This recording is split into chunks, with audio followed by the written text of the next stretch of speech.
Hello, friends, and welcome to A Year Through the Word. I'm your host, Pastor John Dillinger. A Year Through the Word is your daily 15-minute Bible reading podcast to take you all the way through the Bible in just 1 year's time. Day 232 reading schedule, Esther chapters 8, 9, and 10, 1 Corinthians chapter 12, verse 27 through chapter 13, verse 13, and Proverbs chapter 21, verses 23 and through 24. Let's get started on A Year Through the Word. Book of Esther, chapter 8, verse 1. On that day did the king Ahasuerus give the house of Haman the Jew's enemy unto Esther the queen. And Mordecai came before the king, for Esther had told what he was unto her. And the king took off his ring which he had taken from Haman, and gave it unto Mordecai. And Esther set Mordecai over the house of Haman. And Esther spake yet again before the king, and fell down at his feet, and besought him with tears to put away the mischief of Haman the Agagite, and his device that he had devised against the Jews. Then the king held out the golden scepter toward Esther. So Esther arose and stood before the king, and said, If it please the king, and if I have found favor in his sight, and the thing seem right before the king, and I be pleasing in his eyes, let it be written to reverse the letters devised by Haman the son of Hammedatha the Agagite, which he wrote to destroy the Jews which are in all the king's provinces. For how can I endure to see the evil that shall come unto my people? How can I endure to see the destruction of my kindred? Then the king Ahasuerus said unto Esther the queen, and to Mordecai the Jew, Behold, I have given Esther the house of Haman, and him they have hanged upon the gallows, because he laid his hand upon the Jews. Write ye also for the Jews, as it liketh you, in the king's name, and seal it with the king's ring. For the writing which is written in the king's name, and sealed with the king's ring, may no man reverse. Then were the king's scribes called at that time in the third month, that is, the month Sivan, on the 23rd day thereof. And it was written according to all that Mordecai commanded unto the Jews, and to the lieutenants, and to the deputies, and rulers of the provinces which are from India unto Ethiopia, 127 provinces, unto every province according to the writing thereof, and unto every people after their language, and to the Jews according to their writing and according to their language.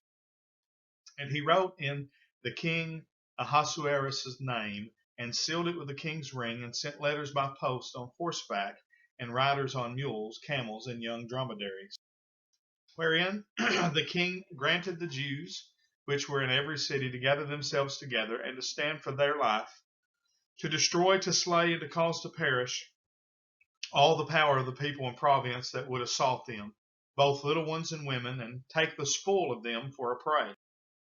Upon one day in all the provinces of King Ahasuerus, namely upon the 13th day of the 12th month, which is the month Adar, the copy of the writing for a commandment to be given in every province was published unto all people, and that the Jews should be ready against that day to avenge themselves on their enemies. So the post that rode upon mules and camels went out, being hastened and pressed on by the king's commandment, and the decree was given at Shushan the palace. And Mordecai went out from the presence of the king in royal apparel of blue and white, and with a great crown of gold, and with a garment of fine linen and purple. And the city of Shushan rejoiced and was glad. The Jews had light and gladness and joy and honor. And in every province and in every city, whithersoever the king's commandment and his decree came, the Jews had joy and gladness, a feast and a good day. And many of the people of the land became Jews, for the fear of the Jews fell upon them. Now, in the 12th month, that is, the month Adar, on the 13th day of the same, when the king's commandment and his decree drew near to be put in execution, in the day that the enemies of the Jews hoped to have power over them, though it was turned to the contrary, that the Jews had rule over them that hated them, the Jews gathered themselves together in their cities throughout all the provinces of the king Ahasuerus, to lay hand on such as sought their hurt, and no man could withstand them, for the fear of them fell upon all people. And all the rulers of the provinces, and the lieutenants, and the deputies, and the officers of the king helped the Jews, because the fear of Mordecai fell upon them. For Mordecai was great in the king's house, and his fame went out throughout all the provinces. for this man Mordecai waxed greater and greater. Thus the Jews smote all their enemies with the stroke of the sword, and slaughter and destruction, and did what they would unto those that hated them. And in Shushan the palace the Jews slew and destroyed 500 men. And Parshandatha and Dalphon and Aspatha and Poratha and Adalia and Aridatha and Parmashta and Arasai and Aradai and Vajazatha, the 10 sons of Haman, the son of Hamadatha, the enemy of the Jews, slew they. But on the spoil laid they not their hand. On that day the number of those that were slain in Shushan the palace was brought before the king. And the king said unto Esther the queen, The Jews have slain and destroyed 500 men in Shushan the palace, and the 10 sons of Haman. What have they done in the rest of the king's provinces? Now what is thy petition, and it shall be granted thee? Of what is thy request further, and it shall be done? Then said Esther, If it please the king, let it be granted to the Jews which are in Shushan to do tomorrow also according unto this day's decree, and let Haman's 10 sons be hanged upon the gallows. And the king commanded it so to be done, and the decree was given at Shushan, and they hanged Haman's 10 sons. For the Jews that were in Shushan gathered themselves together on the 14th day also of the month Adar, and slew 300 men at Shushan, but on the prey they laid not their hand.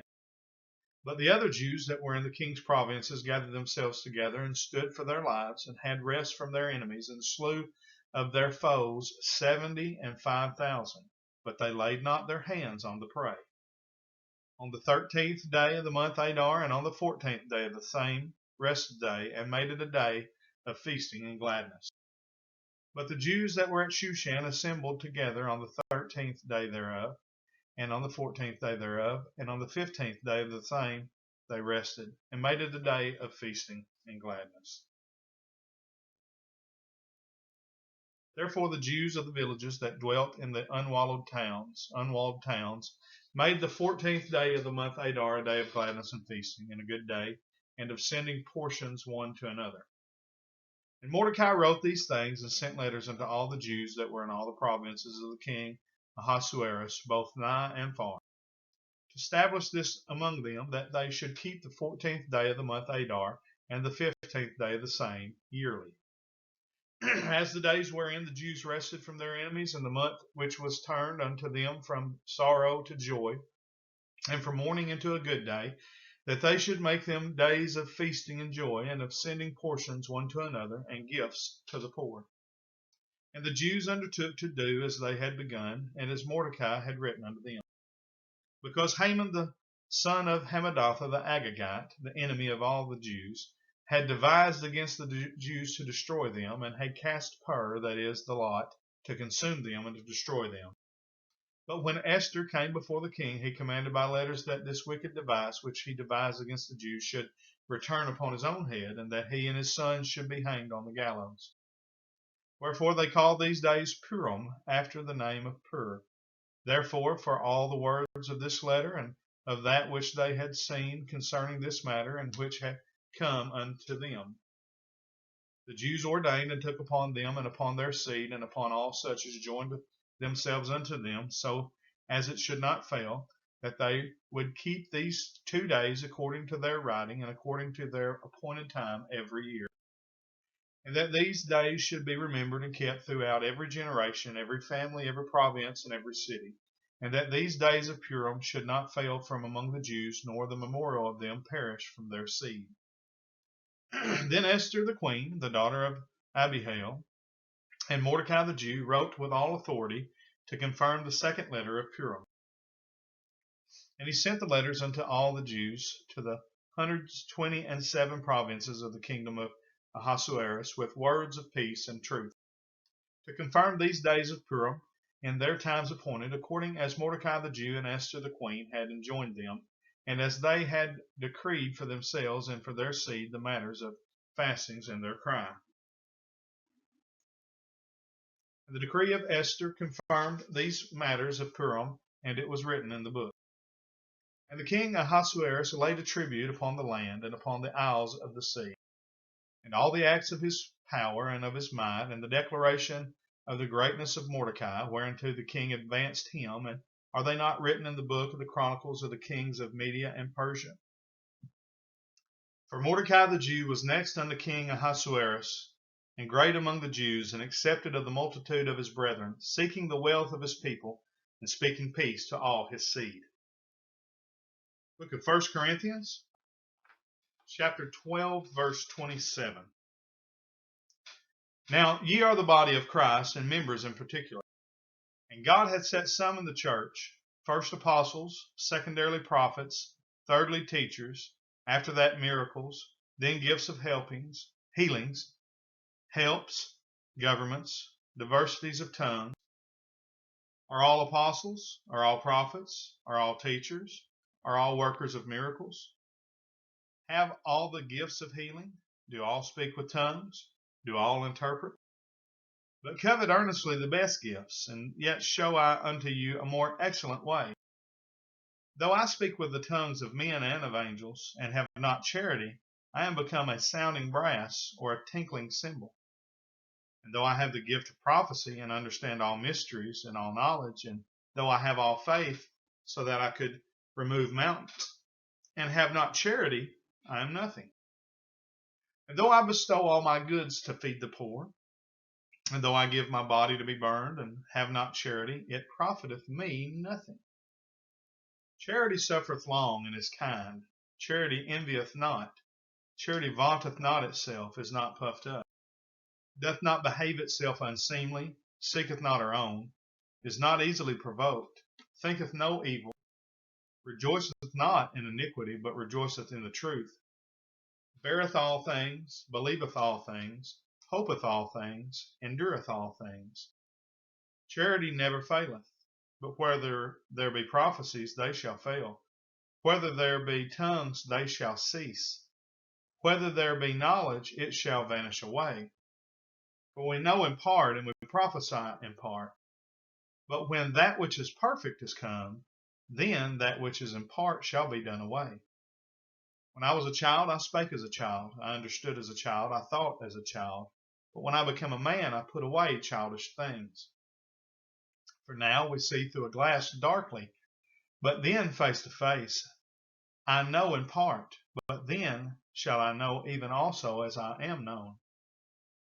And now abideth faith, hope, charity, these three, but the greatest of these is charity.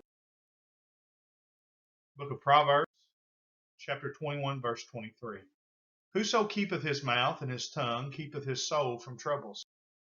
Proud and haughty scorner is his name, who dealeth in proud wrath.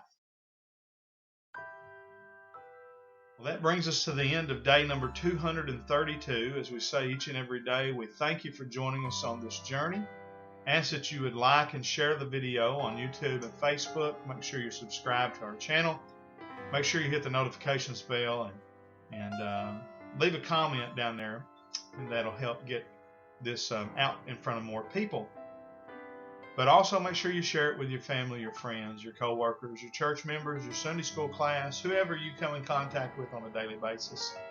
Until tomorrow, we say thank you for joining us on A Year Through the Word. God bless you and have a great day.